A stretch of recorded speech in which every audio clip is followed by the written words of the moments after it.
आता है। तो इस एरर को आप कैसे बहुत ही आसानी से फिक्स कर सकते हो मैंने इस वीडियो में बताऊंगा। तो वीडियो को आप थोड़ा सा लेके अंत तक जरूर देखते रहिए और चैनल पे नया हो चैनल को जरूर सब्सक्राइब कर लो और पास में जो बेल आइकन है इसको ऑन कर दो और एक अच्छा सा कमेंट कर दो। अगर कोई डाउट है और जानकारी तो कमेंट में बताइए। तो इसके लिए आपको इंस्टाग्राम को आपको प्ले स्टोर में जाके अपडेट करना है। उसके बाद आपको सेटिंग में जाके इसको क्लियर डाटा क्लियर गैच करना है। फिर आपको नेटवर्क को चेक करना है, आपको एरोप्लेन मोड को ऑन ऑफ करना है।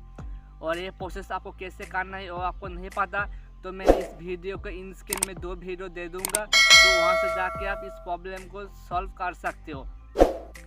और नहीं होगा तो फिर भी मेरा इस वीडियो का डिस्क्रिप्शन में मेरा ईमेल आईडी और फेसबुक का लिंक मैं दे दूंगा, तो वहाँ से जाके आप मुझे स्क्रीनशॉट भेज सकते हो।